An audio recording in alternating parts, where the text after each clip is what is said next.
नमस्कार दोस्तों, स्वागत है आपका हमारे चैनल पर। आज हमारा टॉपिक रहेगा ब्रिक्स। ब्रिक्स एक बहुत इम्पोर्टेंट टॉपिक है, किसी भी एग्जाम के लिए इम्पोर्टेंट है। कई बार इसके सम्मेलन पूछे जाते हैं, कई बार इसमें शामिल देश पूछे जाते हैं, कई बार इसकी स्थापना से संबंधित प्रश्न पूछे जाते हैं। यानी ब्रिक्स सारी तरफ से हमारे लिए बहुत महत्वपूर्ण टॉपिक रहने वाला है। मेंस जिनको देना है उनके लिए तो और महत्वपूर्ण होने वाला है, क्योंकि इसके बारे में कई बार हमें प्रश्न लिखने पड़ते हैं अर्थशास्त्र में। दोस्तों, ये चैनल पर आप नए हैं तो सब्सक्राइब कर लीजिएगा, जिससे आने वाले और वीडियो आपको समय समय पर मिलते रहें। हम सटीक जानकारी से संबंधित ही वीडियो बनाते हैं, जो कि आपकी परीक्षाओं से संबंधित टॉपिक हों। आपको ये टॉपिक जल्दी मिल जाए, हमारी कोशिश ये रहती है हम इतनी आसान भाषा में समझाएं कि आप इनको यहीं पर समझ सकें, जिससे कि आप अपने परीक्षा में आसानी से उनको हल कर सकें, लिख सकें। ब्रिक्स, जैसा कि नाम से ही पता चलता है कि किसी चीज का ये हाफ फॉर्म है। ब्रिक्स वैसे क्या है?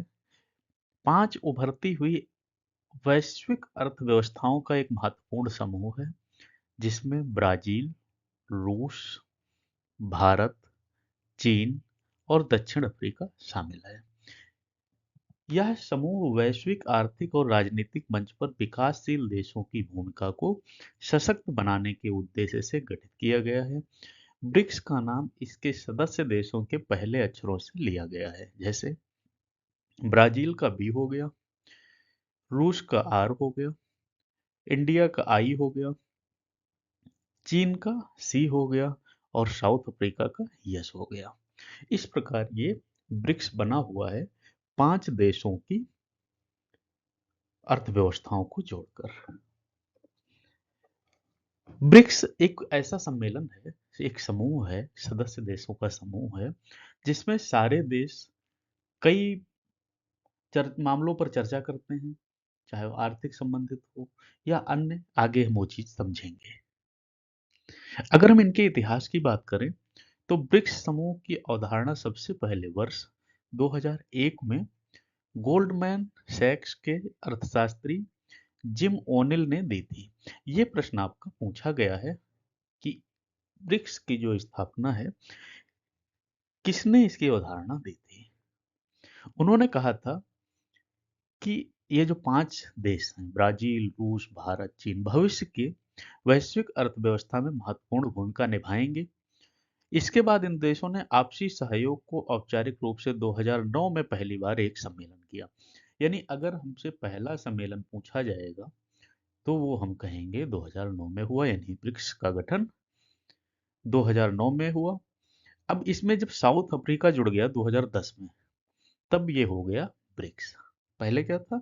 ब्रिक्स। और ये पूछा गया है एक बार कि दक्षिण अफ्रीका इसमें कब जुड़ा था, या फिर एक बार ऐसे पूछा गया था कि इसमें किस वर्ष में दक्षिण अफ्रीका जुड़ा, और दूसरी चीज है कि ये किस नंबर का देश है। तो सबसे बाद में इसमें दक्षिण अफ्रीका उस समय जुड़ा था सामूहिक अर्थव्यवस्थाओं की दृष्टि से। अच्छा, इनका उद्देश्य क्या होता है? मान लो अगर कोई समूह बना है, कोई संगठन बना है, तो इसका उद्देश्य क्या है? जो ब्रिक्स का मुख्य उद्देश्य है, वो अपने सदस्य देशों के बीच आर्थिक, राजनीतिक, सामाजिक सहयोग को बढ़ावा देना है।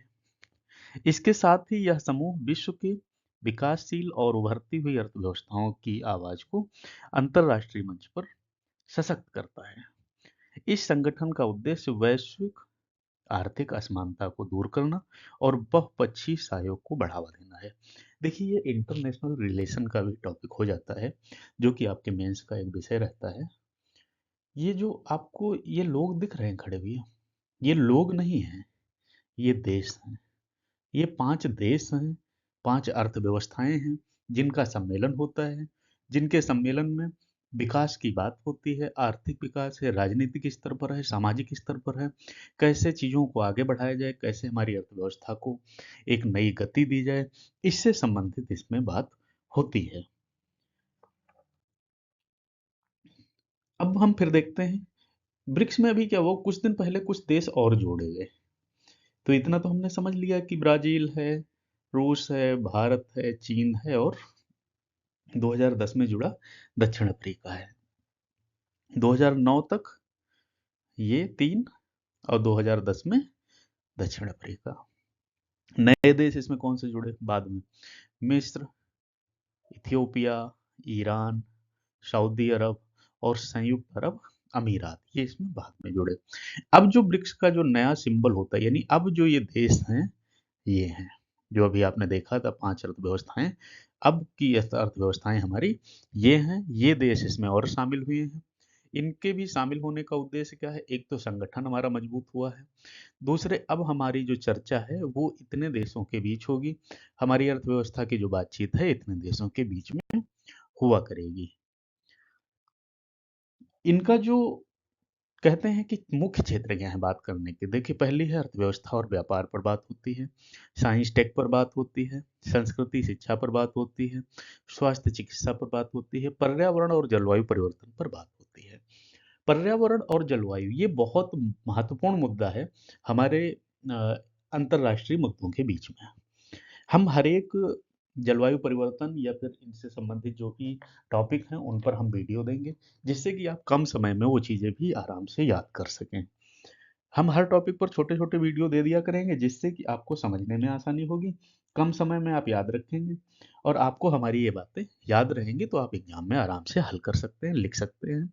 एक साथ में सारे वीडियो दे देने का मतलब है कि वो वीडियो बहुत बड़ा हो जाना और आप कई बार उसको नहीं समझ पाते हैं। इसलिए चैनल को सब्सक्राइब कर लीजिएगा, जिससे आने वाले टॉपिक जो हैं, हमारे महत्वपूर्ण टॉपिक हैं, वो आपको मिलते रहें। ये एक हमारा ग्राफ है, जिससे हम समझ सकते हैं कि कैसे हमारी अर्थव्यवस्थाएँ आपस में बढ़ती हैं, कैसे इनमें आपस में विचार होते हैं, विवाद होते हैं। कोई भी विवाद है तो उसको कैसे हल किया जाता है, इन पर बात होती है। दूसरी चीज़ क्या है कि आपने देखा होगा कि भाई किसी देश में चिकित्सा व्यवस्था अलग है, किसी देश में अलग है, तो वहाँ से एक-दूसरे में आदान-प्रदान में भी सहयोग मिलता है। चैनल को सब्सक्राइब कर लीजिएगा अगर आपने नहीं किया है अभी, तो आपको लाभ लाभ इससे क्या मिलने वाले हैं? संपूर्ण टॉपिक पर हम विश्लेषण करेंगे चैप्टर वाइज़, जो हमारा स्टैटिक जीके होता है, जैसे हिस्ट्री है, ज्योग्राफी है, पॉलिटी है, इकोनॉमिक्स है, एनवायरनमेंट है, इन पर सब पर हम अलग-अलग से टॉपिक वाइज़ बात करेंगे, उनके हम एमसीक्यू हल करेंगे जो परीक्षाओं में आए हुए हैं। करंट अफेयर जैसे आजकल पूछा जाता है ना कि हाल में रहा खबरों में ये शब्द, इसके बारे में बताइए, या इसके बारे में 4 ऑप्शन दिए हैं, एक चुनना है। उस करंट अफेयर को भी हम इसमें लेके चलेंगे। दैनिक सामयिक घटना पर आपको हम वीडियो देते रहेंगे, जिससे कि आपकी तैयारी मजबूत होती रहे। साथ में हम मेंस को लेके चल रहे हैं।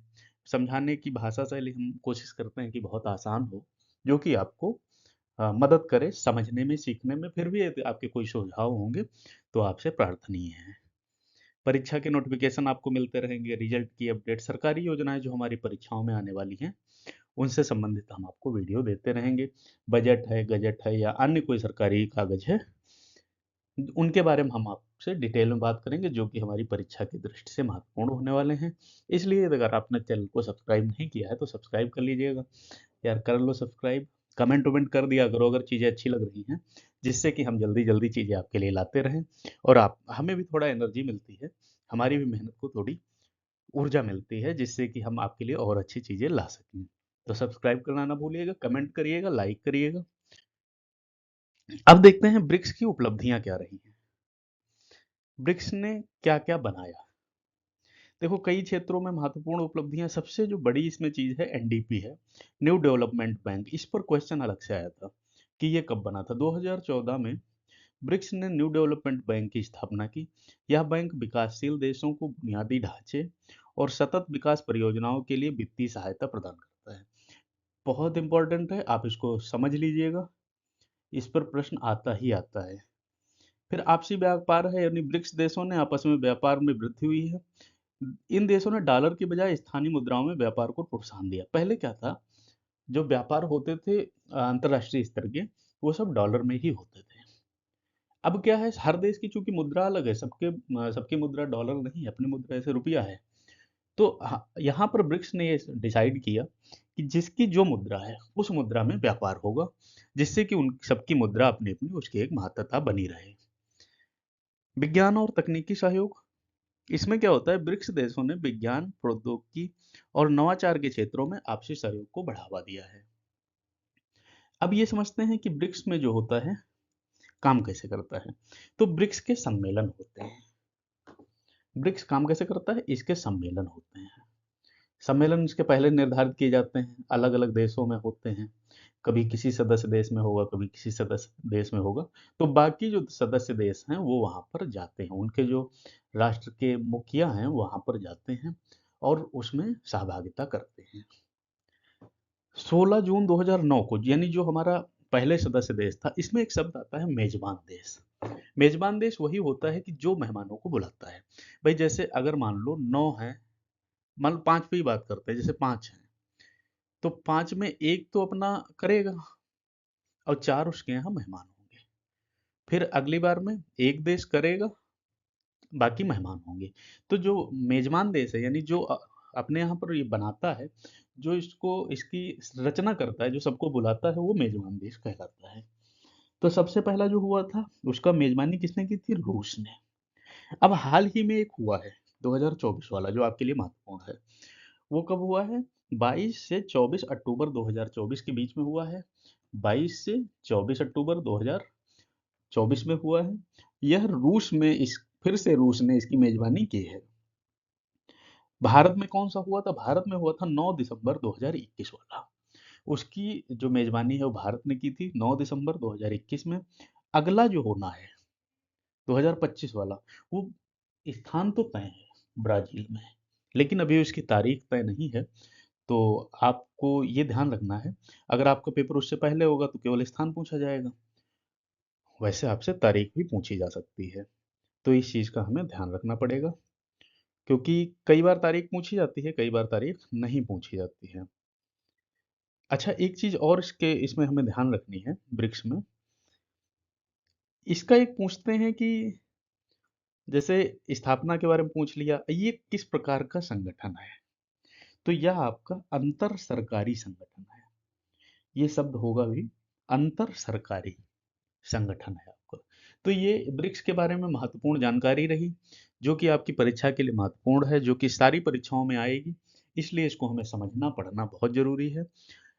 आगे जो भी आपके लिए टॉपिक होने वाले हैं बड़े, WHO है, या इसके अलावा पर्यावरण के बहुत सारे टॉपिक हैं, सम्मेलन हैं और पार्क वगैरह हैं, उन पर भी हम आपको अलग से वीडियो देंगे। आपको हम बेहतर तरीके से समझाएंगे, जिससे कि आपको ये चीज़ें तुरंत तुरंत याद हो जाए और आपका समय बचे। ये आपके प्रीलिम्स में सबके लिए इम्पोर्टेंट टॉपिक होते हैं, इसलिए आपको ये पढ़ना जरूरी है। करंट अफेयर लगभग हम इसी में लेके चलेंगे, और हम करंट अफेयर आपको कोशिश करते हैं ऐसा भी दें, जैसे मान लो हिस्ट्री है, तो हिस्ट्री का भी तो एक करंट अफेयर बनता है। कैसा होता है? भाई जैसे जो चीज़ें अभी खोजी जा रही हैं, जैसे संभल में अभी खुदाई चल रही उत्तर प्रदेश के संभल राज्य में, सॉरी उत्तर प्रदेश के संभल जिले में। तो वहाँ का जो करंट अफेयर है, जो चीज़ें मिल रही हैं, वो हिस्ट्री से संबंधित है, तो उसको हमें पढ़ना ज़रूरी है।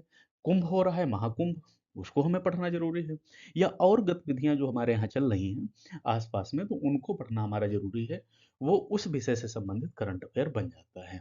तो उसको भी हम लेके चलते हैं, उसको भी हम आपको समझाने की कोशिश करते हैं।